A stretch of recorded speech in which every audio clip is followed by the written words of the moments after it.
अस्सलाम वालेकुम। So we are starting block 2 practicals. इसमें सिर्फ 2 ही प्रैक्टिकल्स हैं, बायोकेमिस्ट्री के estimation of total proteins and estimation of albumin. तो ये हम दोनों डिस्कस करेंगे। ठीक है, इसमें मैं आपको बेसिक अंडरस्टैंडिंग डेवलप कर देती हूँ कि जो बायोकेमिस्ट्री के प्रैक्टिकल्स हैं, जो ऐसे प्रैक्टिकल होते हैं जिसमें हम किसी सब्सटेंस का एस्टिमेट कर रहे होते हैं, वो कोई एंजाइम हो सकता है या कोई दूसरा कंपाउंड हो सकता है, तो उसका बेसिक प्रिंसिपल होता क्या है। ठीक है, हम ये कैलकुलेशन कर रहे होते हैं इन अ स्पेक्ट्रोफोटोमीटर। ठीक है, कोई भी सब्सटेंस या कोई भी एंजाइम हमने अगर स्पेक्ट्रोफोटोमीटर के थ्रू कैलकुलेट करना है, तो स्पेक्ट्रोफोटोमीटर जो है ये एक ऐसा डिवाइस होता है जो कि लाइट को यूज़ करके हम इनडायरेक्टली उस कंपाउंड की कंसंट्रेशन मेजर करते हैं।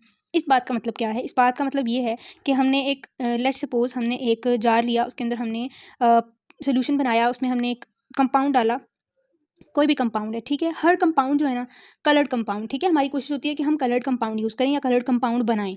वो जो कलर्ड कंपाउंड होता है, उस कलर हर कलर की के कलर जो है वो कैसे बनता है, उसमें some amount of light is being reflected and some amount of light is being absorb, तो एक स्पेसिफिक कलर बनता है।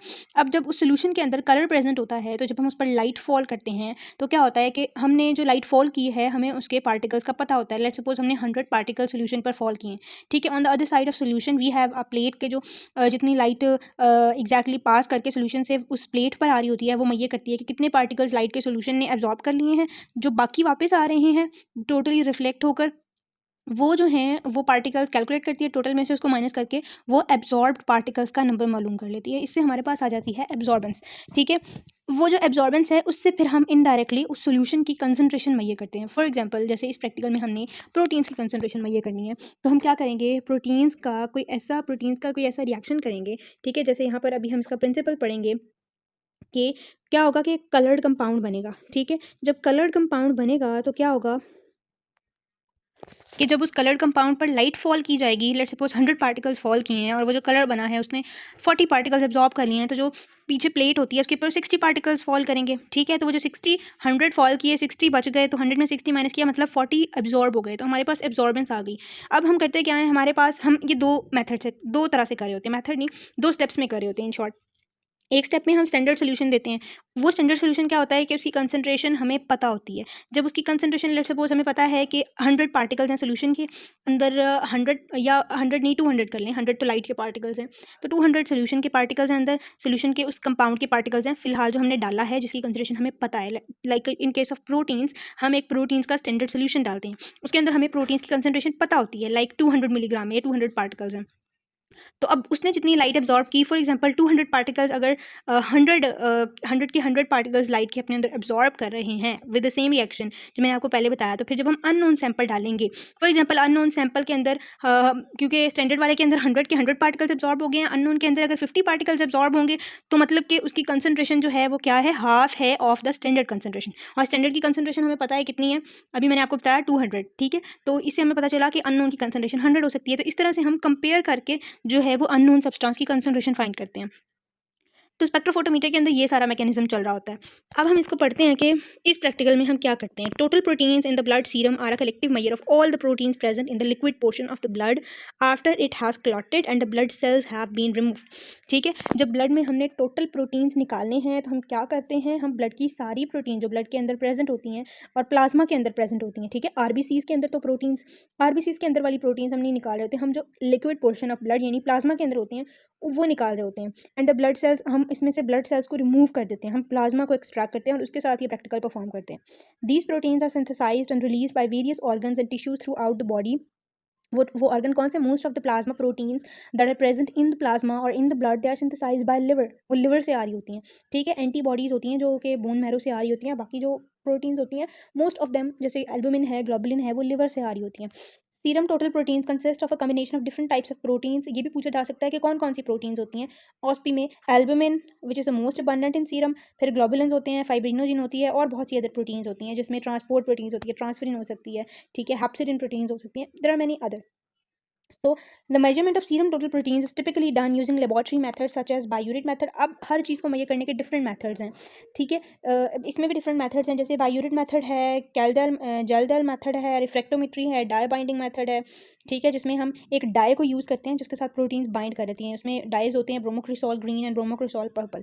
टर्बिडिमेट्री मेथड है, नेफ्लोमेट्री मेथड है, लोरी मेथड है जिसको फॉलन और लोरी ने स्टडी किया था, ब्रैडफोर्ड ऐसे है और बहुत से मेथड्स होते हैं। हम जो करेंगे that would be the biuret method, most common method यही होता है।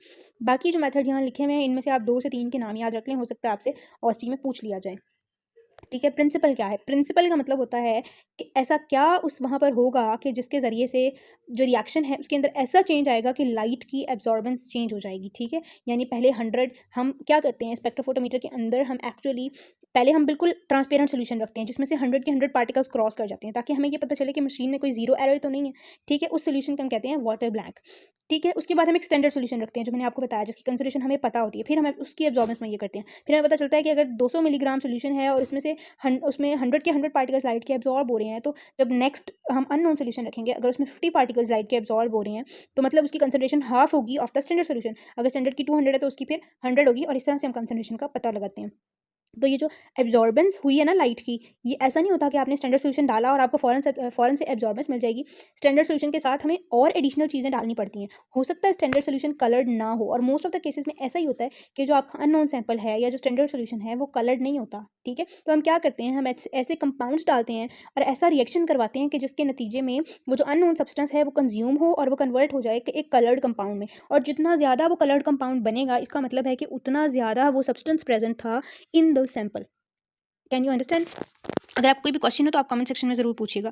सो the principle is proteins in serum form a blue और violet complex with copper ions in an alkaline medium which is called a biuret reaction. यानी biuret reaction में क्या हो रहा है कि अल्कलाइन मीडियम हम प्रोवाइड करते हैं उस सीरम को जो हमने सैंपल के तौर पर लिया है, फिर हम उसके अंदर ऐसा कंपाउंड डालते हैं जिसमें कॉपर प्रेजेंट होता है। ठीक है, वो कॉपर आयंस जो हैं वो प्रोटीन्स के साथ रिएक्ट करते हैं और वो ब्लू या वॉयलेट कॉम्प्लेक्स बनाते हैं।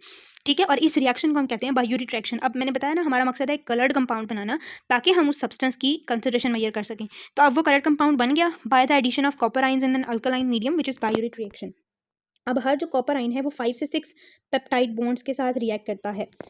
ये बात इंपॉर्टेंट क्यों है, ये आपको लेंथ बता सकता है पॉलीपेप्टाइड चेन्स की कि जितना आपने कॉपर आयंस वाला सोल्यूशन डाला है, जैसे ये यहाँ पर हम कॉपर सल्फेट डालते हैं, ये भी मैं आपको आगे बताती हूँ।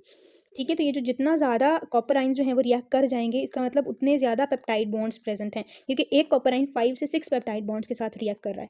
उसके बाद है tartrate is added as stabiliser. इस सोल्यूशन को स्टेबलाइज करने के लिए, रिएक्शन को स्टेबलाइज करने के लिए हम टार्टारिक एसिड डालते हैं, आयोडीन को डालते हैं। आयोडीन क्या करता है, auto reduction of alkaline copper complex. यानी ऐसा नहीं होगा, हम टार्टरी आयोडीन डालते हैं ताकि वो जो अल्कलाइन कॉपर कॉम्प्लेक्स बना है प्रोटीन्स के साथ वो दोबारा से रिड्यूस ना हो जाए और दोबारा से वो सेपरेट ना हो जाए प्रोटीन्स और कॉपर्स, वो एक कलर्ड कंपाउंड की फॉर्म में रहे, उसके लिए हम आयोडीन यूज़ करते हैं। सो अब हम ये हमारे पास हो गया प्रिंसिपल। तो इस तरह से कलर्ड कंपाउंड कैसे बनता है हर प्रैक्टिकल में आप ये स्टेप पढ़ेंगे और इसको हम कहते हैं प्रिंसिपल। ठीक है, उसके बाद अब हम आ जाते हैं रिएजेंट्स पर। रिएजेंट क्या होते हैं, रिएजेंट प्रैक्टिकल के अंदर वो चीज़ें होती हैं जो कि आपको चाहिए होती हैं उस अननोन सब्सटेंस को एक कलर्ड कंपाउंड बनाने के लिए। जैसे हमने यहाँ पर कॉपर सोल्यूशन डाला, यहाँ पर हमने अल्कलाइन मीडियम प्रोवाइड किया, यहाँ पर हमने आयोडीन प्रोवाइड की हमने और स्टेबलाइजर प्रोवाइड किया विच इज टार्टरेट। तो ये सारा कुछ ब्लड के अंदर प्रेजेंट नहीं होगा, ये हम डालेंगे ताकि रिएक्शन हो। तो ये रिएजेंट में प्रेजेंट होता है जो हम रिएजेंट बाद में प्रोसीजर में ऐड करते हैं। तो वी यूज़ बायोरेट रिएजेंट। बायोरेट रिएजेंट में क्या क्या होता है, सोडियम हाइड्रोक्साइड होता है for alkaline medium, potassium sodium tartrate होता है। टार्टरेट अभी स्टेबलाइजर के तौर पे मैंने बताया कि हमने यूज़ किया। ये कंसंट्रेशंस याद करने की जरूरत नहीं है, ये एग्जाम्स में नहीं पूछी जाती। कॉपर सल्फेट हमारा एक्चुअल कंपाउंड है जो कलर्ड कंपाउंड में आता है और आयोडाइड हमने डाला for prevention of auto reduction. ठीक है, उसके बाद स्टैंडर्ड सोल्यूशन है। स्टैंडर्ड सोल्यूशन मैंने आपको बताया कि क्या होता है। स्टैंडर्ड सोल्यूशन एक स्टैंडर्ड होता है जिसकी कंसंट्रेशन हमें पता होती है कि इसके अंदर हमारे अननोन सब्सटेंस की कितनी कंसंट्रेशन है। ठीक है, ये हम हर एक अननोन सैंपल के साथ एज अ रेफरेंस यूज़ करते हैं। सो इसके अंदर स्टैंडर्ड प्रोटीन्स जो हैं वो 8 ग्राम पर डेसीलीटर हैं और साथ में सोडियम अजाइड है। अब हमने स्पेसिमेन क्या लेना है, यानी जो सैंपल है वो क्या क्या चीज़ें हो सकती हैं। आप ब्लड नहीं ले सकते, होल ब्लड नहीं ले सकते क्योंकि होल ब्लड के अंदर आरबीसीज भी होंगे। तभी हमने ऊपर पढ़ा था कि आरबीसीज फ्री ब्लड लेना है, यानी ब्लड सेल्स फ्री ब्लड लेना है। तो वो सीरम या आप प्लाज्मा ले सकते हैं और वो भी हेपरेनाइज्ड या ईडीटीए प्लाज्मा। ठीक है, यानी जो कि क्लॉट ना हुआ हो, प्लाज्मा क्लॉट नहीं होना चाहिए। उसके बाद है ऐसे सेटिंग्स कहते हैं स्पेक्ट्रोफोटोमीटर्स के अंदर ना आप रीडिंग जब लेते हैं ना तो आप उसकी कुछ सेटिंग्स करते हैं। जैसे आप टेम्परेचर सेट करेंगे कि हर रिएक्शन का फेवरेबल टेम्परेचर होता है। आप वेवलेंथ सेट करते हैं कि इतनी वेवलेंथ की लाइट फॉल करनी चाहिए। और आप ऑप्टिकल पाथ होता है कि जो आपने टेस्ट ट्यूब डालते हैं स्पेक्ट्रोफोटोमीटर के अंदर उसका और लाइट सोर्स से जो पार्टिकल्स निकल रहे हैं उसके दरमियान एक सर्टेन डिस्टेंस होता है, उसको हम ऑप्टिकल पाथ कहते हैं। सो ये आपने सेटिंग सेट कर ली। वेवलेंथ पूछी जा सकती है तो ये याद करनी है आपने। ऑलराइट, नेक्स्ट हमारे पास आ जाता है प्रोसीजर। अब हमने प्रैक्टिकल को परफॉर्म कैसे करना है। परफॉर्म ऐसे करना है कि आपके पास बायोकेमिस्ट्री में ना एक जनरलाइजेशन है, वो मैं आपको बता देती हूँ। ये आप याद रखेंगे तो आपके लिए बहुत आसानी होगी प्रैक्टिकल सॉल्व करते हुए।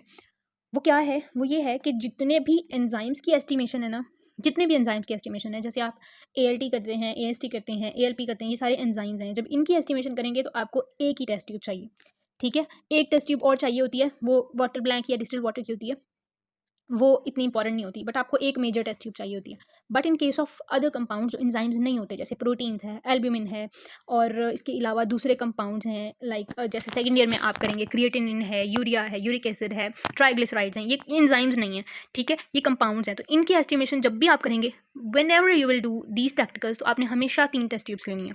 और क्या क्या लेबल करना है हम टेस्ट ट्यूब्स के ऊपर, मार्कर से लिख देना है सैम्पल, टेस्ट, स्टैंडर्ड और ब्लैंक। ये 3 चीज़ें लिखनी है, टेस्ट, स्टैंडर्ड और ब्लैंक। जो ब्लैक वाली होगी वो जीरो में, ये जो मैंने आपको रेफरेंस बताया ना कि पहले हम सिंपल सोल्यूशन डालते हैं ताकि हमें पता चले कि वो जो लाइट फॉल कर रही है, अब वो जीरो एरर तो नहीं है, कोई मशीन में सारे के सारे पार्टिकल्स जो हैं वो लाइट के पास करने चाहिए थ्रू द सोल्यूशन, तो वो हम उसके लिए यूज़ करते हैं, उसको हम कहते हैं ब्लैक टेस्ट ट्यूब। एक होती है स्टैंडर्ड, जिसके अंदर हम स्टैंडर्ड सोल्यूशन डाल के वो जो मैंने आपको स्टेप बताया कि उसकी भी हम एब्जॉर्बेंस में ये करते हैं, फॉर रेफरेंस वो वाला स्टेप करते हैं।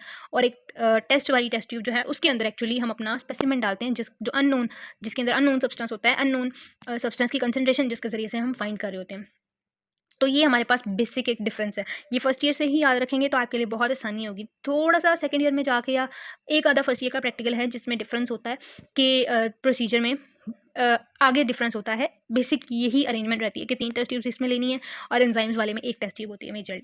So let's start procedure. अब ये क्योंकि टोटल प्रोटीन्स है, एंजाइम नहीं है, तो इसमें भी आपने 3 टेस्ट ट्यूब ली, उनको टेस्ट, स्टैंडर्ड और ब्लैक लेबल किया। और बेसिक प्रोसीजर भी सेम है। वो क्या है कि आपने तीनों टेस्ट ट्यूब्स में फिर 1 ml, हमेशा 1 ml जाना है, हमेशा 1 ml जाना है, तो इसको रट लें।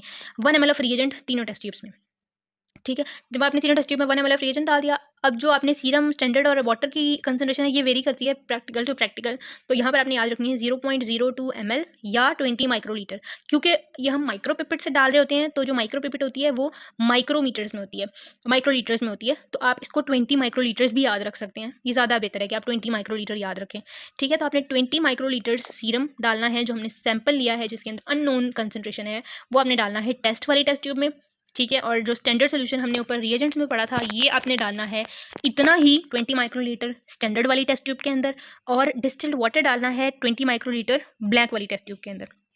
और ये सारा कुछ इधर टेबल में भी लिखा हुआ है कि रिएजेंट 1 ml तीनों टेस्ट ट्यूब्स में, डिस्टिल्ड वाटर 20 माइक्रोलीटर सिर्फ ब्लैंक में डालना है, स्टैंडर्ड सोल्यूशन जो है वो स्टैंडर्ड वाली टेस्ट ट्यूब में डालना है 20 माइक्रोलीटर, स्पेसिमेन जो है वो आपने 20 माइक्रोलीटर डालना है टेस्ट वाली टेस्ट ट्यूब में।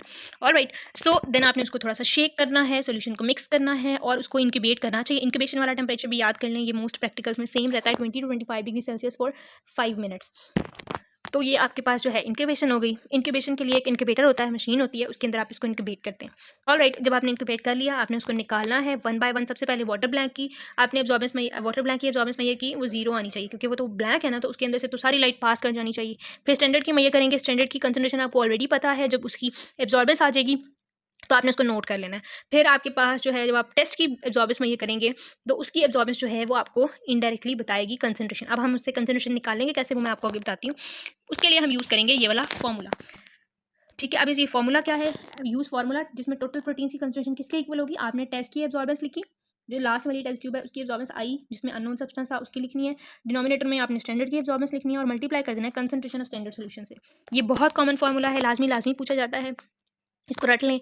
और ये बहुत इजी भी है, तो इस फॉर्मूला से आपके पास जो है वो कंसंट्रेशन आ जाएगी अपने सैंपल के अंदर, जो भी अननोन सब्सटेंस है। यहाँ पर टोटल प्रोटीन्स हम कर रहे हैं तो प्रोटीन्स की आ जाएगी। ऑलराइट, तो उसके बाद आपको नॉर्मल वैल्यू पता होनी चाहिए। अच्छा, प्रैक्टिकल में ऑस्पी में पूछा क्या क्या जाता है, आपसे रिएजेंट्स पूछे जा सकते हैं, प्रिंसिपल बहुत इंपॉर्टेंट होता है, प्रोसीजर इंपॉर्टेंट होता है, नॉर्मल वैल्यू बहुत इंपॉर्टेंट होती है, और हाइपर और हाइपो की कॉजेज पूछी जा सकती हैं, ठीक है, कि ये चीज़ ज़्यादा कब होती है किन डिजीज़ में और कम कब होती है और किन डिजीज़ में कम होती है। तो ये इंपॉर्टेंट चीज़ें हैं। तो इसकी नॉर्मल वैल्यूज़ क्या है प्रोटीन्स की, अडल्ट में 6.6 to 8.7 ग्राम पर DL और न्यू बॉर्न में 4.6 to 7 ग्राम्स पर डेसीलीटर। ठीक है, ये नॉर्मल वैल्यू है इसकी।